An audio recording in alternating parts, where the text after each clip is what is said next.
Hello everyone and welcome to this week's weekly recap from April 13 to April 17. Let's go!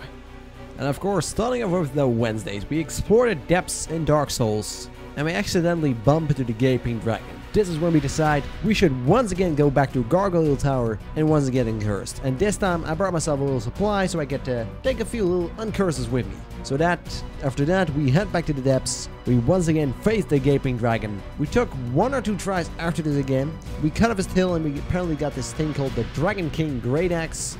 And we got the key to Blighttown. We had to Blighttown and holy shit, that area sucks. I died so many times. After a long while, we actually arrived at the bottom. No special things aside that happened in between. A little few deaths, a little few stupid ones better said. After exploring the bottom, we find the bonfire and we face Chaos Witch Kulak. Didn't take us that long, a couple of tries, like 5 or 6 or something. We beat her and we ring the second awakening bell. And after that we find the demon runes, where we find our new and currently my favorite armor, the Grim Reaper set. Or at least that's how I like to call it. We do face this thing called the Ceaseless Discharge. We beat in a couple of tries, no big deal. After that we did fail to find our way back out of Blighttown and we called it a nighties. So let's head on to the Thursdays. And then on Thursday we continue Dark Souls. We explored some more of the demon ruins. We found a lot of Thoros demons and a little Kepler demons, or at least that's what I think they resemble. After a little while we end up at dead end and it's like, oh, we actually don't have to be here yet. So we struggled to leave Blighttown because I had to finally find out how the hell I leave this place. We end up in New Londo. I actually do find this little mini boss sort of dragon to kill, but we leave him and take him down. We're gonna take him down later. We backtrack a lot and we actually fight the Bridge Dragon. We actually beat it, and that's where we go to Sand Fortress, where we end up, and we give it 1 point because I just don't know. We did go back to New Londo, and we had a lot of struggle with the ghost, and we find this guy who's apparently the Watcher over the 4 Kings. Sadly enough, he had no information for us, so we decided to call an end on this day.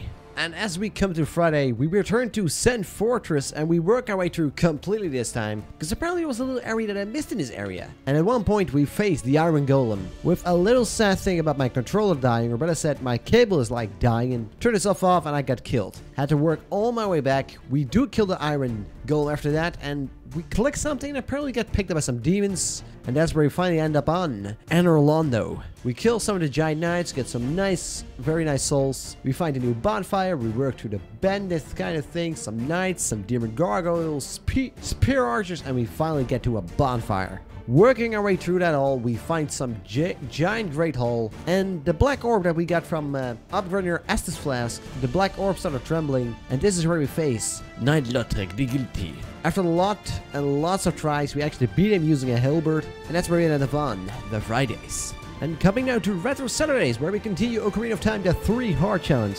Holy shit, it was hell today. So we head to the Ice Cavern, we work our way through, we get the Iron Boots still, and also learn the Serenade of Water to actually get access to the Water Temple. We play a song and we go to the Water Temple, and this is where a long, very long struggle began. We eventually work our way through because we died a lot, we faced Dark Link, we beat him after a lot, I mean a lot of tries, because holy shit, Dark Link is a bastard. After beating him, we received a long shot, and that's where we go to the boss room and finally face Giant Aquatic Amoeba. Morpha. Took us a couple of tries as well because he was being such a bee. We pretty much just spent our whole stream inside of the Water Temple, like what the hell. But yeah, we'll beat more next week. Let's on to the Sundays. And of course, we're on Sundays, we continue our Dark Souls struggles. We continue Anor Londo, and we have to face Ornstein and Smug. And holy guys, these guys were so annoying. We spent about 2 hours to actually beat him. After a long while, we finally got a strategy. We first take down the big guy, followed by the small guy, who then becomes big after the big guy dies. And it was pretty much like dodging all over, do a few hits when we can. And that's when we finally meet Guinevere, the lady with giant boobs. And after that, we received the Lord Vessel from Guinevere, which allows her to teleport between certain bonfires, which is gonna help a lot. This is where we return to New Londo. We show the Lord Vessels to the guy on the temple. He gives us a key to the drains that allows us to drain the water that's below. And pretty much after that, we clear the area, we walk around a bit. And after a long time of being stuck, because I got really trolled by the game, we find out we have to find this guy called Sif. And he will give us something to, you know, do our thing and go into the abyss. And as always, thank you guys for watching this week's weekly recap. Would you like to see more? Would you want to see more? Hit up that subscribe button. Did you like the video? Feel free to give me a thumbs up. Would you like to see last week's recap? Click on the video down below. And if you want to see my stream sometimes, click on the Twitch thing on the left and follow my channel. And get a notification when I go live. And as always, this is Ratkanos, and I'm out. And I'll see you guys in next week's recap.